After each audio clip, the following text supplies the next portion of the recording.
Hello बच्चों, मैं हूँ आपकी हिंदी मैम। हिंदी सीखने और सिखाने की प्रक्रिया में कक्षा 10 की पाठ्य पुस्तक चयन से पाठ 2 सपनों के से दिन। इसके लेखक हैं गुरदयाल सिंह। यह उनकी आत्मकथा का एक अंश है जिसमें लेखक ने अपने बचपन के दिनों को, खासकर स्कूल के दिनों के खट्टे मीठे अनुभवों को हमसे साझा किए हैं। पाठ को ध्यान से सुनिएगा, इससे मजा तो आएगा ही, कुछ सीख भी मिलेगा और आपका दीर्घ उत्तरीय प्रश्नों का उत्तर भी आसानी से प्राप्त हो जाएगा। तो चलिए आगे बढ़ते हैं और पढ़ते हैं लेखक की कहानी, उन्हीं की जुबानी। मेरे साथ खेलने वाले सभी बच्चों का हाल एक सा होता। नंगे पांव, फटी मैली सी कच्ची और टूटे बटनों वाले, कई जगह से फटे कुर्ते और बिखरे बाल। जब लकड़ी के ढेर पर चढ़कर खेलते, नीचे को भागते तो गिरकर कई तो जाने कहाँ कहाँ चोट खा लेते और पहले ही फटे पुराने कुर्ते तार तार हो जाते।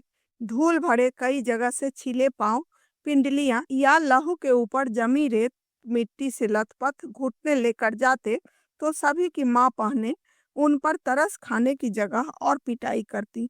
कईयों के बाप बड़े गुस्सैल थे, पीटने लगते तो यह ध्यान भी न रखते कि छोटे बच्चे के नाक मुंह से लहू बहने लगा है। लहू मतलब खून होता है, या उसके कहाँ चोट लगी है। परंतु इतनी बुरी पिटाई होने पर भी दूसरे दिन फिर खेलने चले आते। यह बात तब ठीक से समझ में आई जब स्कूल अध्यापक बनने के लिए एक ट्रेनिंग करने गया और वहाँ बाल मनोविज्ञान का विषय पढ़ा। ऐसी बातों के बारे में तभी जान पाया कि बच्चों को खेलना क्यों इतना अच्छा लगता है कि बुरी तरह पिटाई होने पर भी फिर खेलने चले आते हैं। लेखक गुरदयाल सिंह की कहानी बहुत पहले की है। इनका जन्म 1933 में हुआ था। पाठ से पता चलता है कि ये साधारण परिवार के थे। ऐसे तो आप भी खेलते ही होंगे, आप ही की तरह, आपके उम्र वाले, आपकी तरह रहन सहन वाले बच्चे आपके साथ खेलते होंगे। हाँ, एक बात का बहुत बड़ा अंतर है आज के समय के अनुसार कि आज बच्चे घर में या स्कूल में मार कम खाते हैं, जबकि पहले का यह दृश्य होता था कि पाँव, पिंडलियां अर्थात पैर के निचले हिस्से का पीछे वाला भाग आदि चोटिल होने के बाद भी घर में और मार पड़ती, लेकिन बच्चे उसे भूलकर फिर से दूसरे दिन खेलने निकल पड़ते। लेखक जब अध्यापक के प्रशिक्षण में बाल मनोविज्ञान या चाइल्ड साइकोलॉजी पढ़े, जिसमें बचपन से लेकर एडल्ट तक के बच्चों के मन का ही अध्ययन किया जाता है, तब इन्हें समझ में आया कि बच्चों को खेलने में इतनी रुचि क्यों होती है। मेरे साथ खेलने वाले अधिकतर साथी हमारे जैसे ही परिवारों के हुआ करते। सारे मोहल्ले में बहुत परिवार तो हमारी तरह आसपास के गांवों से ही आकर बसे थे। 2-3 घर साथ की उजड़ी सी गली में रहने वाले लोगों के थे। हमारी सभी की आदतें भी कुछ मिलती जुलती थी। उनमें से अधिक तो स्कूल जाते ही न थे, जो कभी गए भी पढ़ाई में रुचि न होने के कारण किसी दिन बस्ता तालाब में फेंक आए। बस्ता मतलब स्कूल बैग, और फिर स्कूल गए ही नहीं। ना ही माँ बाप ने जबरदस्ती भेजा। यहाँ तक कि परचूनिए अर्थात तेल मसाला अनाज आदि के दुकानदार वाले, आढ़तीय अर्थात जो किसान की फसलों को मंडी में बिकवाता है, वे भी अपने बच्चों को स्कूल भेजना जरूरी ना समझते। कभी किसी स्कूल अध्यापक से बात होती तो कहते, मास्टर जी, हमने इसे क्या तहसीलदार लगवाना है, यानी जमीन से जुड़ा काम इसको करना है। थोड़ा बड़ा हो जाए तो पंडित घनश्याम दास से लंडे पढ़वाकर, लंडे कहते हैं प्राचीन पंजाबी लिपि को, दुकान की बहियां यानी बही खाता लिखने लगा लेंगे। पंडित 8-10 महीने में लंडे और मुनीमी का सभी काम सिखा देगा। मुनीमी अर्थात हिसाब किताब का काम। वहां तो अभी तक आलिफ बे जीम च भी सीख नहीं पाया। आलिफ बे जीम च उर्दू वर्णमाला की शुरुआती अक्षर का नाम है। बच्चे तो पढ़ना ही नहीं चाहते थे। उनके पिता को भी पढ़ाने में कोई रुचि नहीं थी, क्योंकि उनको भी लगता था कि स्कूल में समय बर्बाद करना बेकार है। पंडित के यहाँ जाकर जरूरत भर हिसाब किताब सीख ही लेगा और पुश्तैनी काम धंधा संभाल लेगा। इस चित्र को देखो, ये है गुरदयाल सिंह। हमारे आधे से अधिक साथी राजस्थान या हरियाणा से आकर मंडी में व्यापार या दुकानदारी करने आए परिवारों से थे। जब बहुत छोटे थे तो उनकी बोली कम समझ पाते। उनके कुछ शब्द सुनकर हमें हंसी आने लगती, परंतु खेलते तो सभी एक दूसरे की बात खूब अच्छी तरह समझ लेते थे। यानी खेलने की कोई भाषा नहीं होती है। खेलने में सब कुछ समझ में आ जाता है। पता ही नहीं चलता कि लोकोक्ति अनुसार एक खेरंदे के दिन चार कैसे कब बीत गए। हम में से कोई भी ऐसा ना था जो स्कूल के कमरे में बैठकर पढ़ने को कैद न समझता हो। कुछ अपने माँ बाप के साथ जैसा भी था काम कराने लगे। लोकोक्ति यानी लोग कहते थे एक खेरन दे दिन चार, यानी खेलने के 4 ही दिन होते हैं। लेखक चूंकि पंजाब के थे, उनके साथी जो हरियाणा और राजस्थान से आए हुए थे, उनकी बातें वो नहीं ठीक से समझ पाते थे। इनके साथ के सभी बच्चों को स्कूल जेल के समान ही लगता था। कुछ बच्चे पढ़ाई छोड़कर पिता के काम धंधे में लग गए थे। बचपन में घास अधिक हरी और फूलों की सुगंध अधिक मनमोहन लगती है। यह शब्द शायद आधी सदी पहले किसी पुस्तक में पढ़े थे, परंतु आज तक याद है। याद रहने का कारण यही है कि यह वाक्य बचपन की भावनाओं सोच समझ के अनुकूल होगा।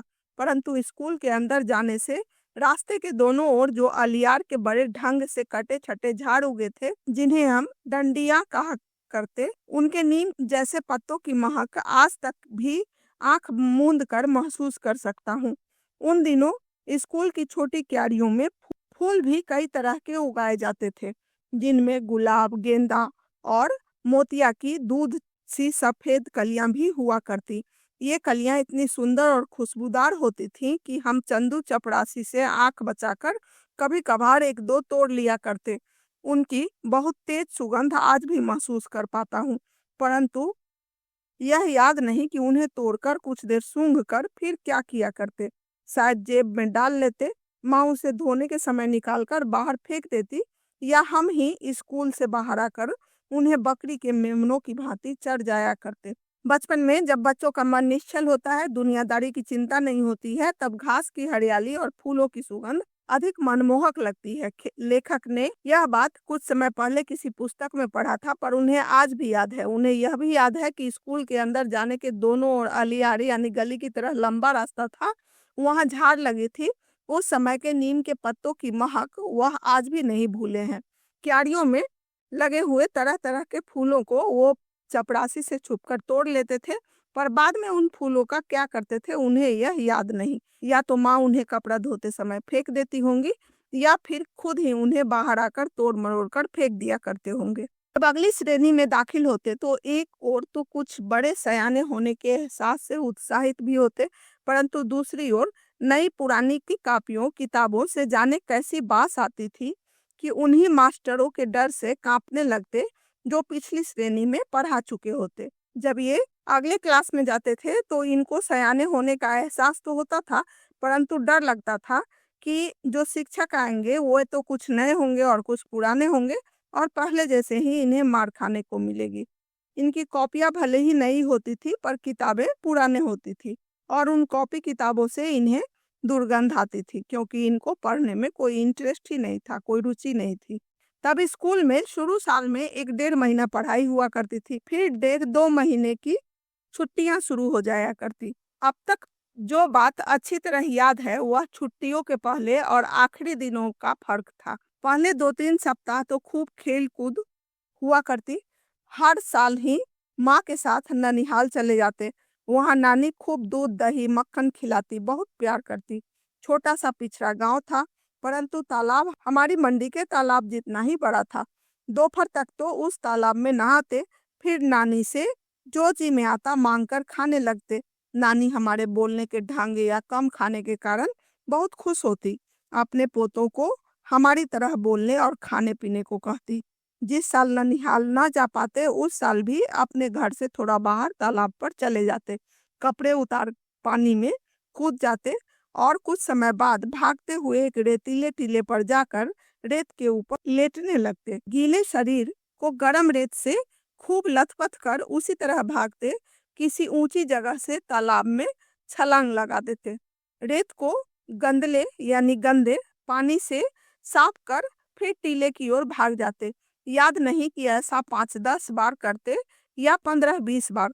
कई बार तालाब में कूदकर ऐसे हाथ पांव हिलाने लगते जैसे बहुत अच्छे तैराक हों, परंतु 1-2 को छोड़ मेरे किसी साथी को तैरना नहीं आता था।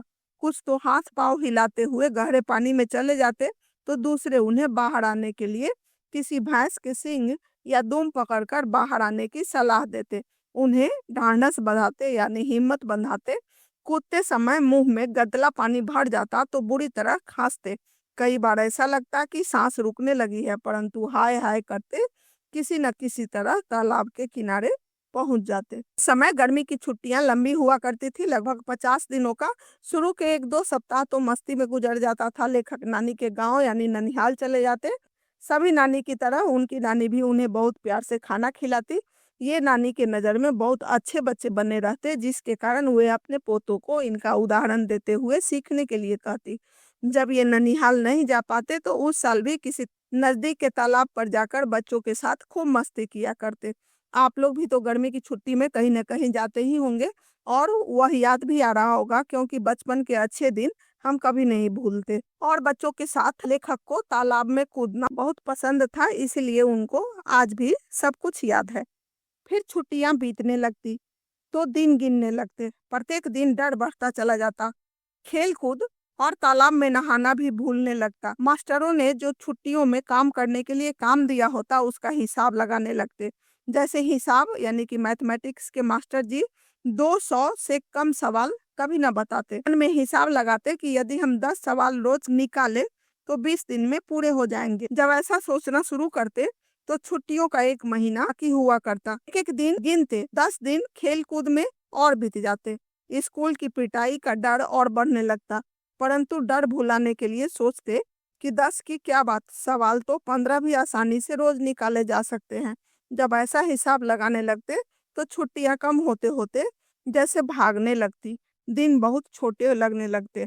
ऐसा महसूस होता जैसे सूरज भागकर दोपहरी में ही छिप जाता हो। जैसे जैसे दिन छोटे होने लगते, स्कूल का भय बढ़ने लगता। हमारे कितने ही सहपाठी यानी जो साथ पढ़ने वाले थे, ऐसा भी होते जो छुट्टियों का काम करने के बजाय मास्टरों की पिटाई अधिक सस्ता सौदा समझते।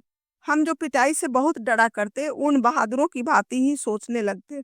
ऐसे समय हमारा सबसे बड़ा नेता ओमा हुआ करता था। गर्मी की छुट्टी में आप लोग को भी होमवर्क मिलता ही होगा, उस समय भी मिलता था। फर्क इतना है कि उस समय होमवर्क नहीं करने पर पिटाई बहुत होती थी, जबकि आजकल बच्चों की पिटाई नहीं की जाती है। लेखक के कुछ साथी ऐसे भी थे जो सोचते कि बाद में मार तो खा लेंगे, अभी तो कम से कम खेल लें। लेखक को पिटाई से बहुत डर लगता था। गर्मी की छुट्टियों में ये लोग इतने खेलते थे कि दिन उस समय छोटे लगने लगते और लगता था कि तुरंत भाग जाता है। इनको मिला हुआ होमवर्क अधूरा रह जाता था। फिर पिटाई का डर बहुत सताता था। ऐसे समय में बच्चों का सबसे बड़ा लीडर था, उसका नाम था ओमा। हम सभी उसके बारे में सोचते कि हमारे में उस जैसा कौन था। कभी भी उस जैसा दूसरा लड़का नहीं ढूंढ पाते थे। उसकी बातें, गालियां, मार पिटाई का ढंग तो अलग था ही, उसकी शक्ल सूरत भी सबसे अलग थी। हाड़ी जितना बड़ा सिर, उसके ठिगने 4 बालिश्त के शरीर पर ऐसा लगता जैसे बिल्ली के बच्चे के माथे पर तरबूज रखा हो। इतने बड़े सिर में नारियल की सी आंखों वाला बंदरिया के बच्चे जैसा चेहरा और भी अजीब लगता। लड़ाई वह हाथ पांव नहीं सिर से किया करता। जब सांड की भांति फुंकारता, सिर झुकाकर किसी के पेट या छाती में मार देता, तो उससे दुगने तिगने शरीर वाले लड़के भी पीड़ा से चिल्लाने लगते। हमें डर लगता कि किसी की छाती की पसली ही ना तोड़ डाले। उसके सिर के टक्कर का नाम हमने रेल बम्बा रखा हुआ था। रेल के कोयले से चलने वाले इंजन की भांति बड़ा और भयंकर ही तो था। ओमा नाम का लड़का कुछ अलग ही था, खूब गालियां देने वाला, मारपीट करने वाला। उसका तरीका भी अलग था मारपीट करने का, और उसका शक्ल सूरत भी अलग ही था। उसका सिर बहुत बड़ा था, जो कि लगता था कि मिट्टी का हाड़ी 4 बालिश्त यानी 4 बित्ते के शरीर के ऊपर रखा हुआ हो। बिल्ली के बच्चे के सिर पर तरबूज जैसा रखा हुआ लगता था। अब सिर बहुत बड़ा था तो वह मारपीट भी हाथ पैर से नहीं, बल्कि झुककर किसी के पेट या छाती पर अपने सिर से ही प्रहार करता। इसीलिए सभी बच्चे उसे रेल बम्बा कहते थे, यानी कि रेल इंजन के समान ताकतवर और भयंकर। हमारा स्कूल बहुत छोटा था, केवल छोटे छोटे 9 कमरे थे, जो अंग्रेजी के अक्षर एच की भांति बने थे। दाईं ओर पहला कमरा हेडमास्टर श्री मदन मोहन शर्मा जी का था, जिसके दरवाजे के आगे हमेशा चिक लटकी रहती। स्कूल के प्रेयर यानी प्रार्थना के समय वह बाहर आते और सीधी कतारों में कद के अनुसार खड़े लड़कों को देखकर उनका गोरा चेहरा खिल उठता।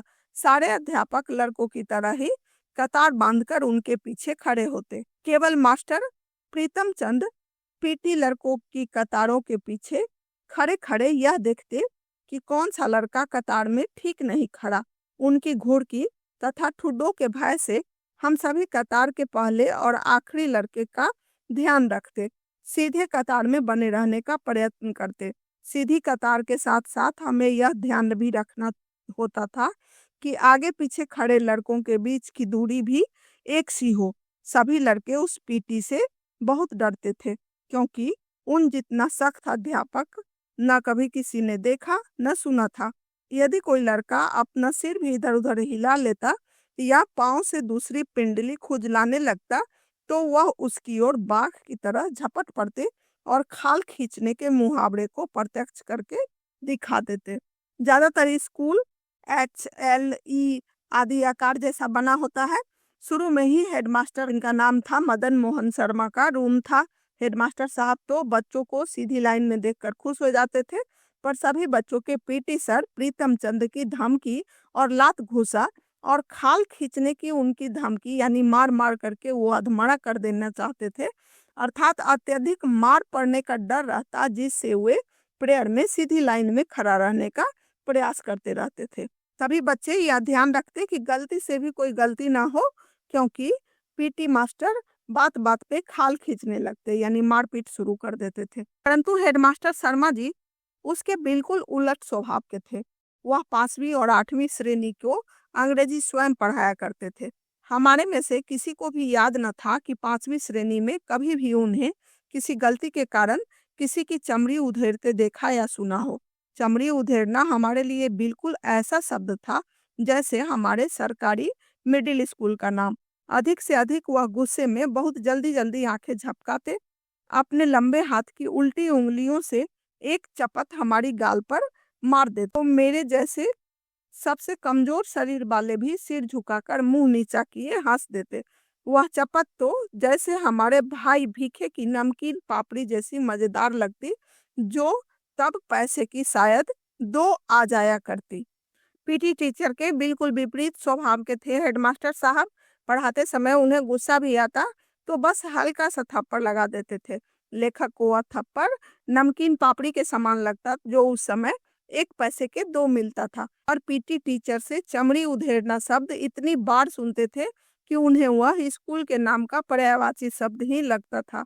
तो तभी स्कूल हमारे लिए ऐसी जगह ना थी जहाँ खुशी से भागे जाए। पहली कच्ची श्रेणी से लेकर चौथी श्रेणी तक केवल 5-7 लड़कों को छोड़ हम सभी रोते चिल्लाते ही स्कूल जाया करते। परंतु कभी कभी ऐसी सभी स्थितियों के रहते स्कूल अच्छा भी लगने लगता, जब स्काउटिंग का अभ्यास करते समय पीटी साहब नीली पीली झंडियां हाथों में पकड़ाकर 1 2 3 कहते।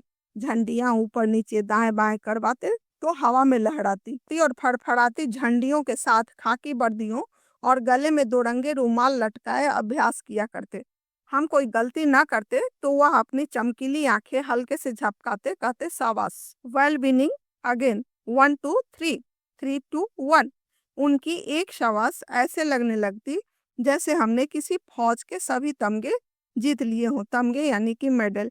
कभी यही एक शाबाश सभी मास्टरों की ओर से हमारे सभी कॉपियों पर साल भर की लिखी गुड्डों यानी गुड का बहुवचन से अधिक मूल्यवान लगने लगती।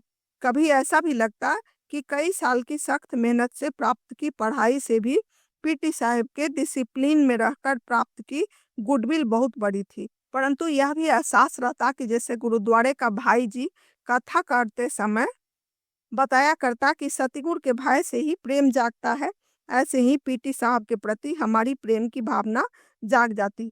यह ऐसा भी है कि आपको रोज फटकारने वाला कोई अपना यदि साल भर के बाद एक बार शाबाश कह दे तो यह चमत्कार सा लगने लगता है।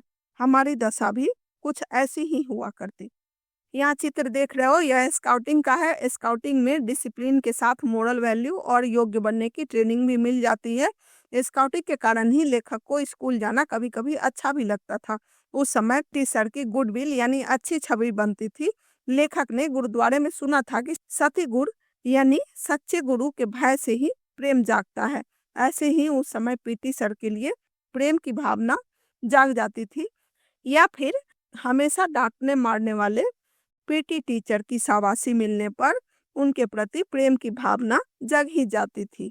हर वर्ष अगली श्रेणी में प्रवेश करते समय मुझे पुरानी पुस्तकें मिला करती। हमारे हेडमास्टर शर्मा जी एक लड़के को उसके घर जाकर पढ़ाया करते थे। वे धनाढ़ लोग थे, यानी अमीर थे। उनका लड़का मुझसे 1-2 साल बड़ा होने के कारण मेरे से एक श्रेणी आगे रहता।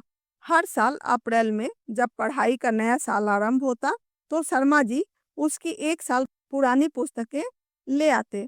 हमारे घर में किसी को भी पढ़ाई में दिलचस्पी न थी। यदि नई किताबें लानी पड़ती, जो तब 1-2 रुपए में आ जाया करती, तो शायद इसी बहाने पढ़ाई तीसरी चौथी श्रेणी में ही छूट जाती। कोई 7 साल स्कूल में रहा तो एक कारण पुरानी किताबें मिल जाना भी था। कापियों, पेंसिलों, होल्डर, स्याही दवात में भी मुश्किल से 1-2 रुपए साल भर में खर्च हुआ करते। परंतु उस जमाने में 1 रुपया भी बहुत बड़ी रकम हुआ करती थी। 1 रुपए में 1 सेर घी आया करता और 2 रुपए की 1 मन 40 सेर गंदम यानी गेहूं आ जाया करते थे। इसी कारण खाते पीते घरों के लड़के ही स्कूल जाया करते। हमारे 2 परिवारों में मैं पहला लड़का था जो स्कूल जाने लगा था। स्कूल के हेडमास्टर साहब एक अमीर घर में एक लड़का को पढ़ाने जाते थे जो लेखक से 1 साल सीनियर था।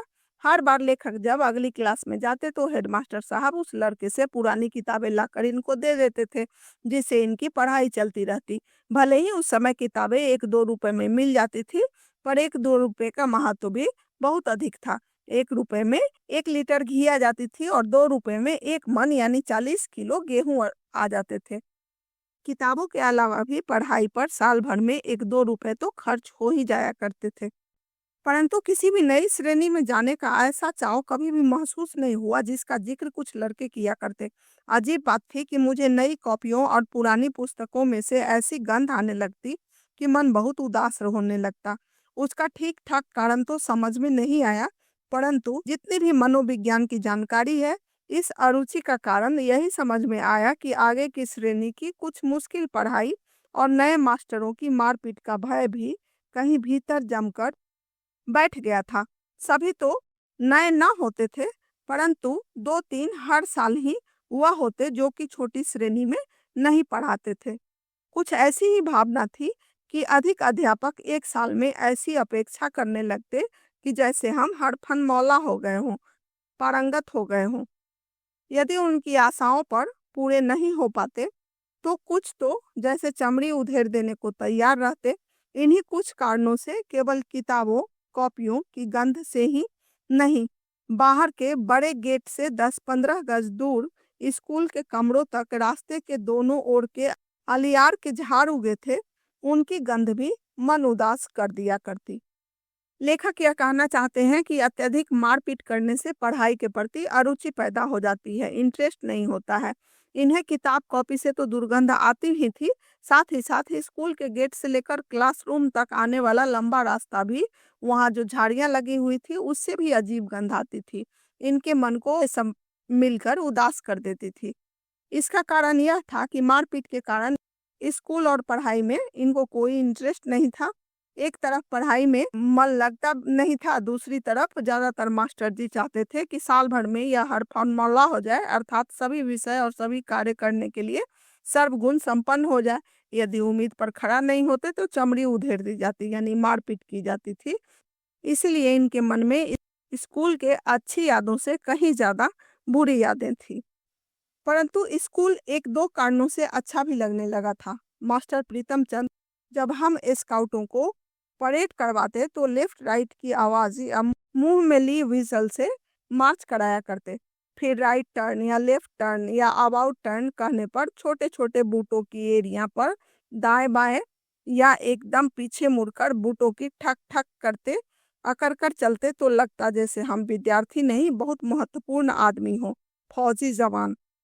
स्काउटिंग में जब परेड करने में व्हिसल के साथ साथ लेफ्ट टर्न राइट टर्न इनको सुनाई देता और बूटों की ठक ठक की आवाज करते, तब इनका आत्मविश्वास जाग जाता था। इन्हें लगता था कि ये भी अब फौजी जवान बन गए हैं। उस समय इनको स्कूल अच्छा लगने लगता था।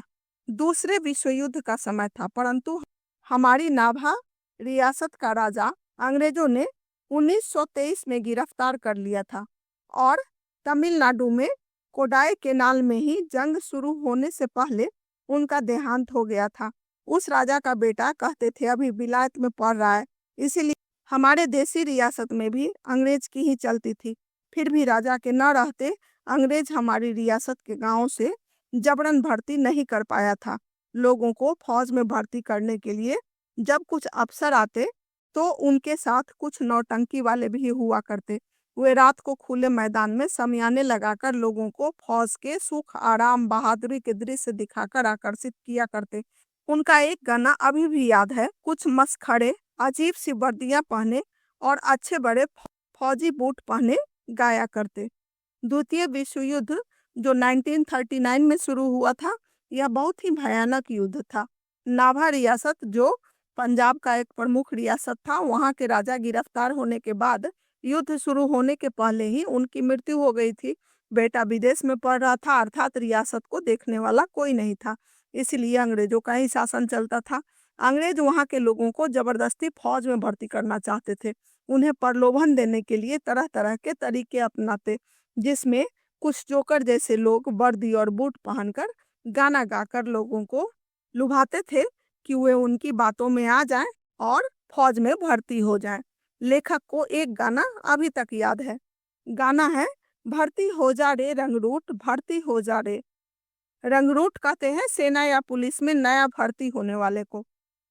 अठे मिले से टूटे लीतर, उठे मिलेंदे बूट। यहाँ तुमको फटे पुराने जूते मिल रहे हैं और वहाँ क्या मिलेगा, फौज में भर्ती होने पर बूट मिलेगा।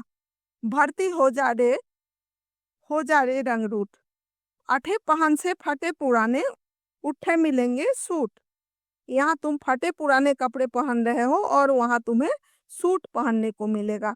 इस तरह का गाना गाते हुए वे प्रलोभन दिया करते थे। भर्ती हो जा रे रंगरूट। इन्हीं बातों से आकर्षित हो कुछ नौजवान भर्ती के लिए तैयार हो जाया करते। कभी कभी हमें भी महसूस होता कि हम भी फौजी जवानों से कम नहीं। धोबी की धूली वर्दी, पॉलिश किए बूट और जुराबों को पहने जब हम स्काउटिंग की परेड करते तो लगता हम फौजी ही हैं। मास्टर प्रीतम चंद को स्कूल के समय में कभी भी हमने मुस्कुराते या हंसते न देखा था। उनका ठिगना कद, दुबला पतला परंतु गठीला शरीर, माता के दागों से भरा, मातायन चेचक की बीमारी में चेहरे पर गोल गोल गड्ढा हो जाया करता था। माता के दागों से भरा चेहरा और बात सी तेज आंखें, खाकी वर्दी, चमड़े के चौड़े पंजों वाले बूट, सभी कुछ ही भयभीत करने वाला हुआ करता। उनके बूटों की ऊंची एड़ियों के नीचे भी खुरियां लगी रहती, जैसे तांगे के घोड़े के पैरों में लगी रहती है। अगले हिस्से में पंजों के नीचे मोटे सिरों वाले कील ठुके होते। यदि वह सख्त जगह पर भी चलते तो खुरियों और कीलों के निशान वहां भी दिखाई देते। हम ध्यान से देखते, इतने बड़े और भारी भारी बूट पहनने के बावजूद उनके टखनों में कहीं मोच तक नहीं आती थी। उनको देखकर हम यदि घर वालों से बूट की मांग करते तो माँ बाप यही कहते कि टखने टेढ़े हो जाएंगे, सारी उम्र सीधे न चल पाओगे। महंगा होने के कारण माता पिता इनको बूट खरीद कर नहीं देते थे और कहते थे कि बूट पहनोगे तो पैरे टेढ़ा हो जाएगा। मास्टर प्रीतम चंद का चेहरा तो इन्हें भयानक लगता ही था। उनके जूते में लोहे के कील और एड़ियां लगी होती थी। उनका चेहरा और चाल देखकर इनको बहुत ही डर समा गया था। मास्टर प्रीतम चंद से हमारा डरना तो स्वाभाविक था, परंतु हम उनसे नफरत भी करते थे। कारण तो उनका मारपीट था। हम सभी को, जो मेरी उम्र के हैं, वह दिन नहीं भूल पाया जिस दिन वह हमें चौथी श्रेणी में फारसी पढ़ा लगे थे। हमें उर्दू का तो तीसरी श्रेणी तक अच्छा अभ्यास हो गया था, परंतु फारसी तो अंग्रेजी से भी मुश्किल थी। अभी हमें पढ़ते एक सप्ताह भी ना हुआ होगा कि प्रीतम चंद ने हमें एक शब्द रूप याद करने को कहा और आदेश दिया कि कल इसी घंटी में जवानी सुनेंगे। हम सभी घर लौटकर रात देर तक उसी शब्द रूप को बार बार याद करते रहे, परंतु केवल 2-3 ही लड़के थे जिन्हें आधी या कुछ अधिक शब्द रूप याद हो पाया। दूसरे दिन बारी बारी सबको सुनाने के लिए कहा गया तो एक भी लड़का न सुना पाया। तभी मास्टर जी गुर्राए, सभी कान पकड़ो। हमने झुककर टांगों के पीछे से बाहें निकालकर कान पकड़े तो वह गुस्से से चीखे, पीठ ऊंची करो, यानी मुर्गा बना दिए गए सबके सब। पीठ ऊंची करके कान पकड़ने से 3-4 मिनट में ही टांगों में जलन होने लगती थी। मेरे जैसे कमजोर तो टांगों के थकने से कान पकड़े हुए ही गिर पड़ते। जब तक मेरी और हरबंश, जो कि किसी लड़के का नाम है, की बारी आई, तब तक हेडमास्टर शर्मा जी अपने दफ्तर में आ चुके थे। जब हमें सजा दी जा रही थी तो उसके कुछ समय पहले शर्मा जी स्कूल की पूरब की ओर बने सरकारी अस्पताल में डॉक्टर कपलास से मिलने गए थे। वह दफ्तर के सामने की ओर चले आए। आते ही जो कुछ उन्होंने देखा वह सहन नहीं कर पाए। शायद यह पहला अवसर था जब वह पीटी प्रीतम चंद की उस बर्बरता को सहन न कर पाए। बहुत उत्तेजित हो गए थे। What are you doing? Is it the way to punish the student of 4th class? Stop it at once. हमें तब अंग्रेजी नहीं आती थी क्योंकि उस समय 5वीं श्रेणी से अंग्रेजी पढ़ानी शुरू की जाती थी, परंतु हमारे स्कूल के 7वीं-8वीं श्रेणी के लड़कों ने बताया था कि शर्मा जी ने कहा था, क्या करते हैं? क्या 4थी श्रेणी की सजा देने का यह ढंग है? इसे फौरन बंद करो। शर्मा जी गुस्से से कांपते बरामदे से ही अपने दफ्तर में चले गए। हेडमास्टर साहब तो बच्चों से गुस्सा होने पर भी हल्की चपत लगाते थे, वो मारते पीटते नहीं थे। उन्होंने जब प्रीतम चंद को बच्चों को मुर्गा बनाते हुए देखा तो गुस्से से आग बबूले हो गए। अब 4th क्लास के बच्चे कितने छोटे होते हैं, उनके साथ यह व्यवहार करना तो अमानवीय ही कहा जाएगा। पीटी सर कुछ ज्यादा ही सख्त थे और यह हेडमास्टर साहब को पसंद नहीं आया। वह बहुत ही गुस्सा में आ गए थे। फिर जब प्रीतम चंद कई दिन स्कूल नहीं आए तो यह बात सभी मास्टरों की जुबान पर थी कि हेडमास्टर शर्मा जी ने उन्हें मुअत्तल करके अपनी ओर से आदेश लिखकर मंजूरी के लिए हमारी रियासत की राजधानी नाभा भेज दिया है। वहाँ हरजी लाल नाम के महकमाए तालीम यानी शिक्षा विभाग के डायरेक्टर थे, जिनसे ऐसे आदेश की मंजूरी आवश्यक थी। मुअत्तल यानी सस्पेंड करना या निलंबित करना, ऐसे ही किसी शिक्षक को उस समय सस्पेंड नहीं किया जा सकता था, इसीलिए शिक्षा विभाग से परमिशन पाने के लिए लिखकर दे दिया गया था। ऐसा लेखक को सभी मास्टरों से सुनने के लिए मिला था। उस दिन के बाद यह पता होते हुए भी कि पीटी प्रीतम चंद को जब तक नाभा के डायरेक्टर बहाल नहीं करेंगे तब तक वह स्कूल में कदम नहीं रख सकते। जब भी फारसी की घंटी बजती तो हमारी छाती धक धक करती फटने को आती, परंतु जब तक शर्मा जी स्वयं या मास्टर नौहरिया राम जी कमरे में फारसी पढ़ाने न आ जाते, हमारे चेहरे मुरझाए रहते। पीटी सर से इतना डर लगता था कि यह जानते हुए भी कि वह फारसी पढ़ाने नहीं आएंगे, उस पीरियड में इनका दिल धक धक करने लगता था। जब दूसरे टीचर को देख लेते थे तब इन्हें शांति मिलती थी। फिर कई सप्ताह तक पीटी मास्टर स्कूल नहीं आए। पता चला कि बाजार में एक दुकान के ऊपर उन्होंने जो छोटी बड़ी खिड़कियों वाला चौबाड़ा चौबाड़ा यानी जिसके चारों तरफ खिड़की और दरवाजे हो, किराए पर ले रखा था। वहीं आराम से रह रहे थे। कुछ 7वीं-8वीं के विद्यार्थी हमें बताया करते कि उन्हें मुअत्तल होने की रत्ती भर भी चिंता नहीं थी। पहले की तरह ही आराम से पिंजरे में रखे 2 तोतों को दिन में कई बार भिगो कर रखे बादामों की गिरियों का छिलका उतारकर उन्हें खिलाते, उनसे बातें करते रहते हैं। उनके वे तोते हमने भी कई बार देखे थे।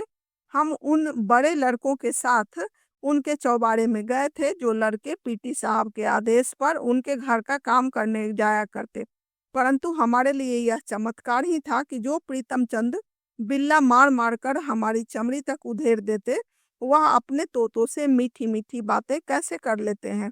क्या तोतों को उनकी दहकती भूरी आंखों से भय न लगता था? हमारी समझ में ऐसी बातें तब नहीं आ पाती, बस एक तरह उन्हें अलौकिक ही मानते थे। इस पाठ से हमें यह पता चलता है, ऐसे तो पीटी शिक्षक प्रीतम चंद ज्ञानी और अनुशासन प्रिय शिक्षक थे। फारसी याद करवाने में वे ज्यादा ही कठोर हो जाते थे। वे बच्चों को भय दिलाकर याद कराना चाहते थे, पढ़ाई में मेहनत करना सिखाते थे, स्काउटिंग में भी जहाँ जरूरत होती थी शाबाशी भी देते थे। उनके अनुशासन प्रिय होने के कारण ही प्रेयर में पंक्तिबद्ध होकर खड़ा रहना बच्चे सीख पाए थे। उनका व्यक्तित्व तो बुरा नहीं था, पर लेखक चूंकि बच्चे थे, उनको अत्यधिक मारपीट पड़ने के कारण बहुत डर समा गया था। लेकिन अंत में यह पता चलता है कि उनका हृदय कोमल भी था, क्योंकि वह तोते को बादाम छीलकर खिलाते थे। लेखक को एक तरफ तो स्कूल वाला उनका भयानक रूप याद पड़ता था, जो बात बात पर मारकर चमड़ी उधेड़ देते थे।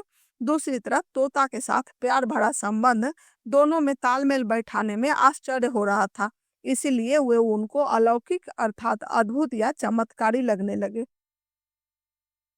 तो बच्चों, आप भी स्कूल जाते हो, इस पाठ को पढ़कर आपको भी अपने स्कूल की अनेक घटनाएं याद हो गई होंगी। कुछ शिक्षक आपको अच्छे लगते होंगे तो कुछ नहीं लगते होंगे। आजकल मारपीट करने की अनुमति नहीं है, पहले सिर्फ मारपीट करके ही पढ़ाई होती थी। दोनों ही सही नहीं है।